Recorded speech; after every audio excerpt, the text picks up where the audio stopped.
Título: Los secretos de la casa vieja.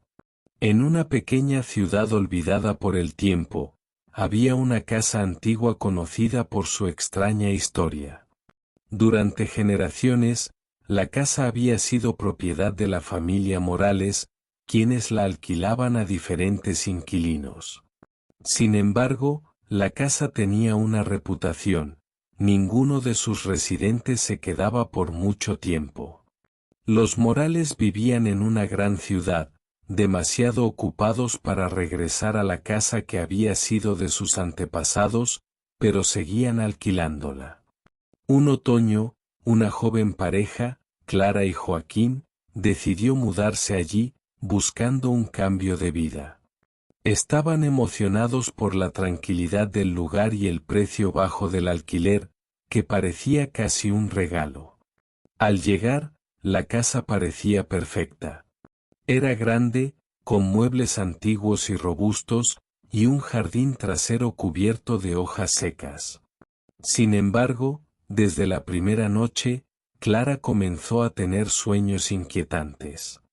Soñaba con una mujer de cabello largo y oscuro, que se deslizaba por la casa como una sombra.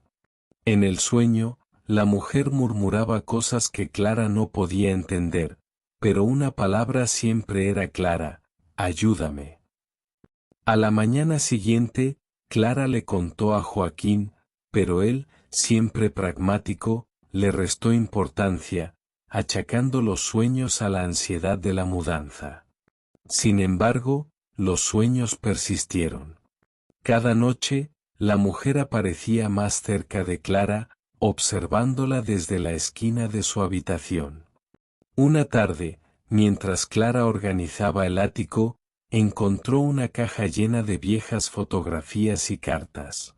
Las imágenes mostraban a una familia, pero una de las caras le resultaba extrañamente familiar. Ahí estaba la mujer de sus sueños, su rostro lleno de dolor y tristeza. En las cartas, descubrió que la mujer se llamaba Beatriz Morales y había vivido en esa casa a principios del siglo XX. La última carta era una nota desesperada dirigida a su esposo, en la que le suplicaba que volviera antes de que algo terrible ocurriera. Intrigada, Clara empezó a investigar más sobre los Morales y su historia. Preguntó a los vecinos, quienes eran reticentes a hablar de la casa. Finalmente, una anciana llamada Doña Rosa, que había vivido en el vecindario desde siempre, le contó una historia aterradora. Beatriz era la esposa de Julián Morales, el bisabuelo de los actuales propietarios.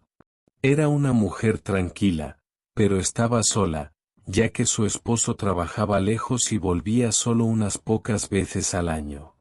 Cuentan que una noche, desesperada por la soledad, Beatriz intentó abandonar la casa, pero algo, o alguien no la dejó salir. Se dice que su espíritu quedó atrapado aquí, y desde entonces la casa ha sido maldita. Clara quedó paralizada por la historia, pero también sintió una especie de compasión por el alma perdida de Beatriz. Decidida a saber más, le pidió a Joaquín que la acompañara a hablar con los actuales dueños de la casa, la familia Morales. Aunque al principio fueron evasivos, finalmente el hijo mayor, Andrés Morales, admitió que la casa tenía una oscura reputación en su familia. Mi madre siempre decía que algo malo le pasó a Beatriz, pero nadie sabe qué fue. Mi bisabuelo nunca habló de ello. Esa noche, Clara y Joaquín intentaron contactar con el espíritu de Beatriz. Encendieron velas en el ático, donde Clara había encontrado las cartas, y pronunciaron su nombre en voz alta. Las luces parpadearon y el aire se volvió frío.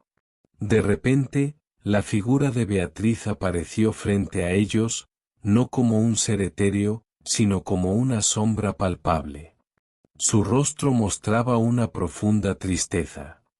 ¿Qué ocurrió?, preguntó Clara, su voz temblorosa.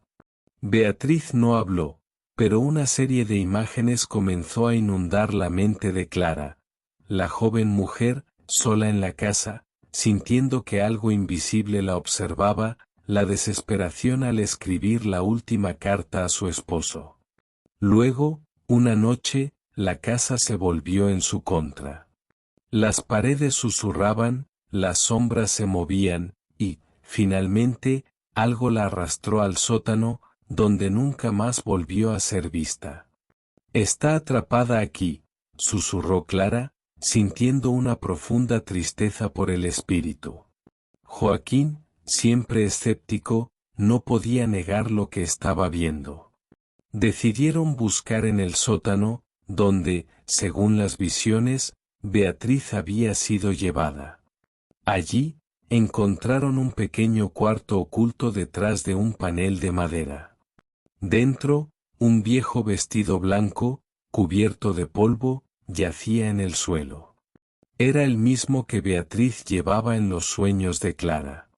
De repente, un viento helado recorrió el sótano y las velas se apagaron. Beatriz apareció una vez más, pero esta vez no estaba sola.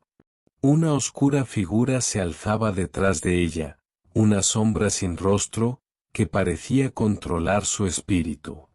«¡Ayúdame!», gritó Beatriz, por primera vez hablando claramente. Clara y Joaquín, asustados pero decididos, empezaron a recitar una oración que la abuela de Clara le había enseñado para liberar almas perdidas. A medida que recitaban, la figura oscura comenzó a retroceder, y el rostro de Beatriz se iluminó. Con un último suspiro, su espíritu fue liberado, y la oscuridad que había envuelto la casa durante tanto tiempo desapareció. Al día siguiente, Clara y Joaquín empacaron sus cosas y se fueron, agradecidos de haber ayudado a Beatriz a encontrar la paz. Antes de irse, contactaron a la familia Morales para contarles lo que había ocurrido. Andrés, sorprendido pero aliviado, decidió que nunca más alquilarían la casa. Desde entonces, la casa quedó vacía, pero ya no era temida. Con el espíritu de Beatriz libre, su historia finalmente podía descansar, junto con ella. Fa.